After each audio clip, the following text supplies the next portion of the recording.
So this week we're going to start by discussing Dr. Gauselhauser's article that looks at intersectional diversity on state Supreme Courts.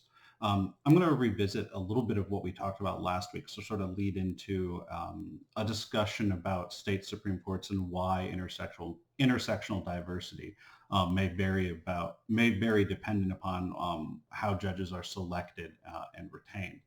So if you remember the video from last week, there are largely four types of judicial selection mechanisms used in the United States at the state court level. Those being partisan election, nonpartisan election, Missouri plan elections or sort of retention elections, and then gubernatorial or legislative appointment, which we just sort of group together as elite appointment mechanisms.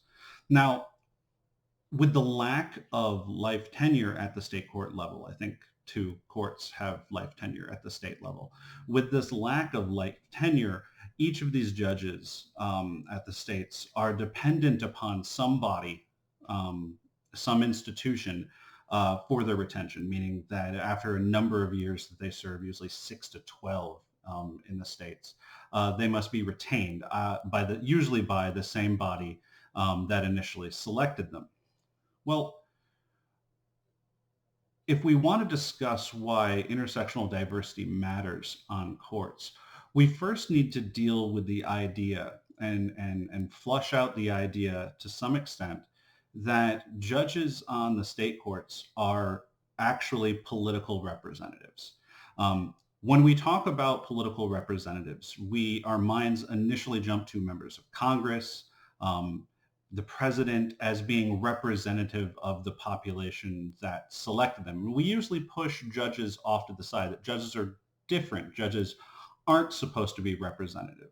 But at the state level, representation was actually one of the thoughts that the institutional designers of these systems had in mind.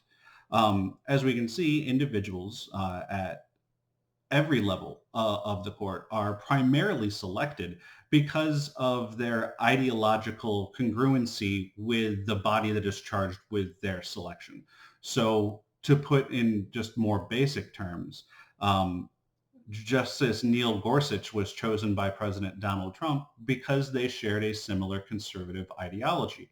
And we would think it absolutely shocking if President Trump had selected someone who was known to be liberal. That would seem absolutely shocking to us. And we just sort of take that for granted, that presidents are going to choose individuals that ideologically align with them. Now, that choice doesn't necessarily make someone a representative. And so we could quibble perhaps that judges at the federal level are political representatives in the sort of sense that we think about.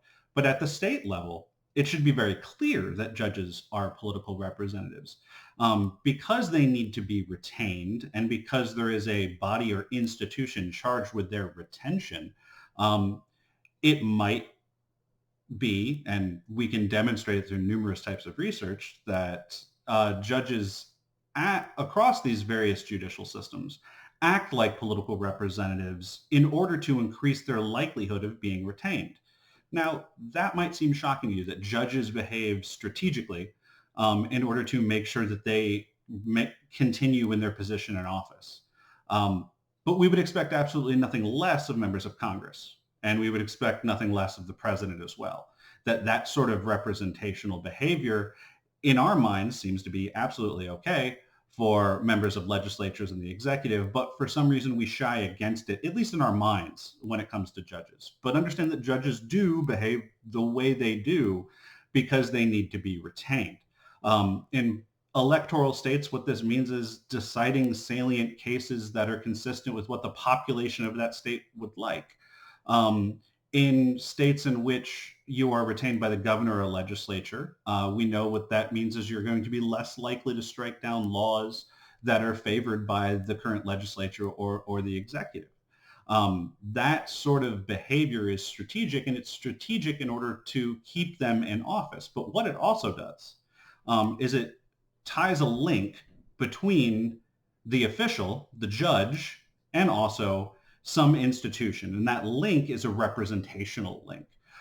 It means that the judges are going to act at least in certain situations, in congruence with what the body charged with their retention wants. Um, so we should at least think of every judge at the state level that needs to be retained is in some sense a political representative.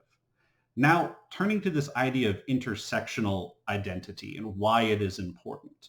Well, if we're thinking of our judges as representatives, if we think of them as representative of a body, it should extend to the same logic why we want intersectional representation on our state courts.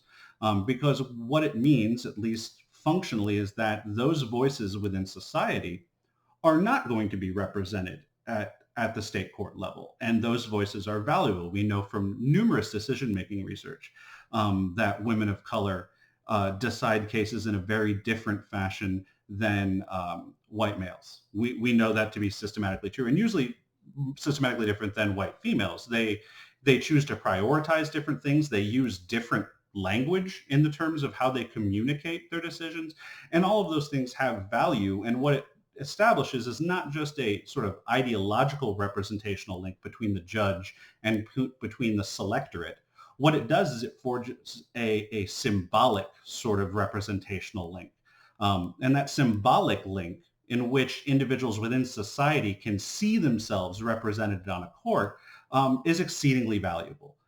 And so Dr. Gosselhauser's look at intersectional representation on state Supreme Courts is very nascent. It has not been a subject that much research has gone into. And there's sort of two reasons for that. One, it makes very little sense to study intersectional representation when there exists very little intersectional representation on state Supreme Courts.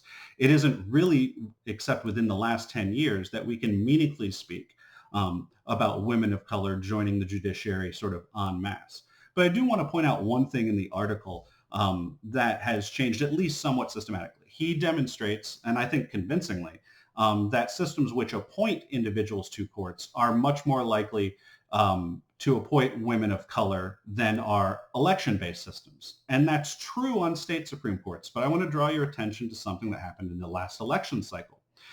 In the city of Houston, the entire Court of Appeals in that city was voted out of office, and a new crop of judges, all of them women of color, were elected into office. And so perhaps while the institution of election does at least appear to be an impediment for women of color gaining access onto courts, that may be changing. And what happened in Houston may be a sort of signal of what that change is actually going to look like.